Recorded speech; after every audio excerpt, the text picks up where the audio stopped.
Thank you, Ramon.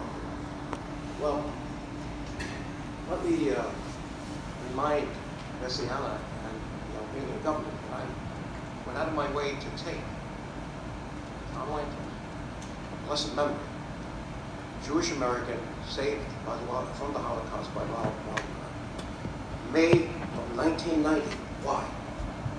To save the Albanian people of Albania from communism. It was during that visit that we discovered the story of rescue in Albania. I had to get the transcripts from the communist archives, a 2-hour meeting, to see how it evolved, that it came up. And I remember, at the end of that meeting, I turned to President Ramiz Alia and I said, you know, before we leave this hall, you should know that this individual, Tom Lantos, is a very prominent Jewish American. And he turned to me and looked. He says, he's Jewish? I said, yes. He said, have you been to Iraq? I said, no, I'm going to say yet.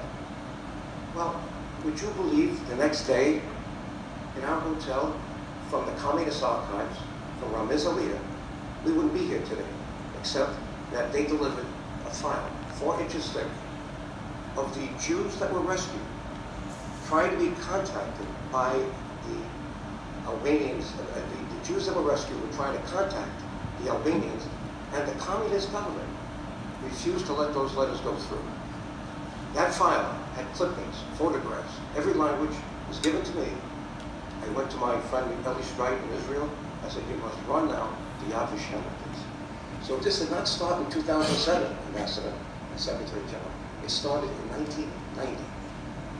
And when Ibrahim Rugova came here as the president in exile in 1994, we brought him to the opening of the Holocaust Museum.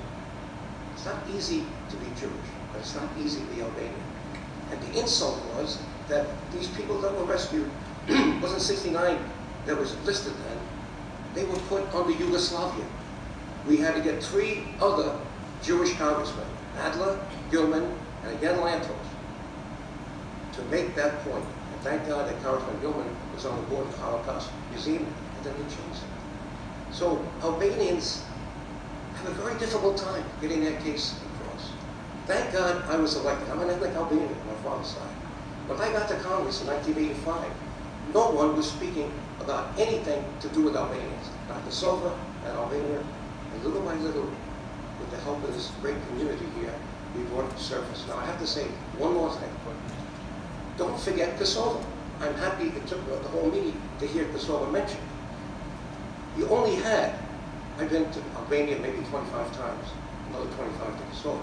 There were only 200 Albanian families in Albania. So how was it that over 3,000 were saved? It was the Albanian people in Kosovo that were under the boot of the Nazis, all right? They managed to do what we did here during the Civil War. They created an underground kind of railroad to get the Muslim, to get the Albanian people from house to house to house, dress them up, put them in the beds with their Jewish family, with their Albanian families, and then got them over the border. Without that, you would have had just 200 families. So don't forget the fact that you're dealing not with Albania, not with Kosovo, not with Macedonia, not with Montenegro. You're dealing and Montenegro. You're dealing with the Albanian people.